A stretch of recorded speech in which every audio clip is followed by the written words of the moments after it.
Hello everyone, welcome to Enlightened Study Point. আজি আমি Class 10 Social Science History Part Chapter 3 Anti-British Rising and Peasant Revolt in Assam তাৰে short notes 5-7 লৈ আনিছোঁ। এতিয়া ভিডিঅ'টো start কৰাৰ আগতে মই সকলোকে ক'ব বিচাৰিছোঁ যে মোৰ চেনেলটো ছাবস্ক্ৰাইব কৰি দিব। তো ফাৰ্ষ্ট নম্বৰ আছিলে battle of Patharughat. Potrugat Peasant Revolt began in 1894 in the Mongoldoy circle of Dorong district. Rice mills were organized by the public to oppose the increased revenue as well as its collection.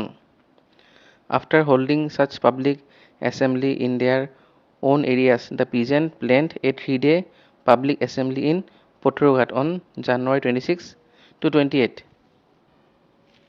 This information was passed on from the Tehsildar of that area to the circle office, who then informed the Deputy Commissioner J.D. Anderson. He, along with a force of police and military personnel as well as Police Superintendent J.R. Barrington, arrived in Potrugat on January 27th to put a stop to this massive public gathering. This infuriated the peasants, and about 200 of them surrounded Barrington, who had gone in search of revenue. He managed to escape the clutch of the public and upon reaching the race camp described everything to the deputy commissioner. Around 2000 peasants marched towards the rest camp a few hours later. Almost all of them were armed with sticks.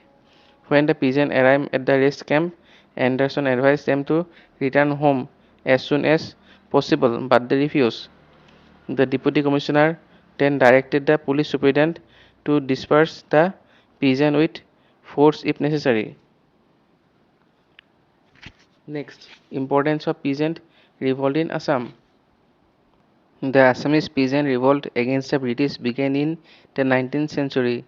In 1858, the British government in Assam imposed a number of taxes, including stamp duties, income tax, license tax, grazing tax, and so on. All of the British government measures to collect more and more revenue ruined the common people and peasants. Rice mill was organized by peasants.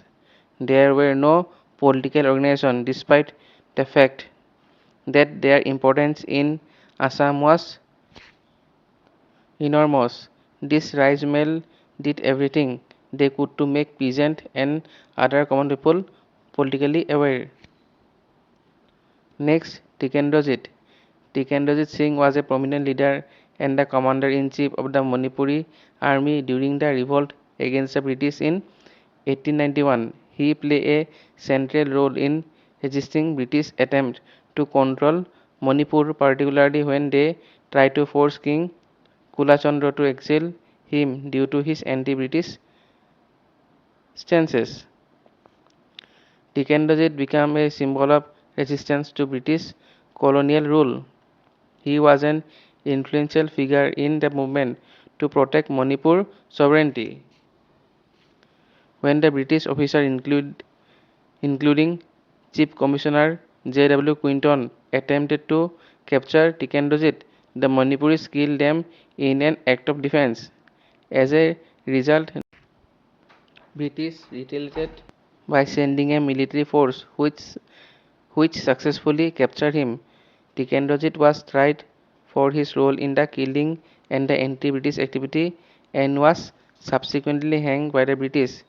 His execution was a major event in the history of Manipur's resistance to British imperialism and left a lasting legacy in the fight for freedom in the region. ধন্যবাদ।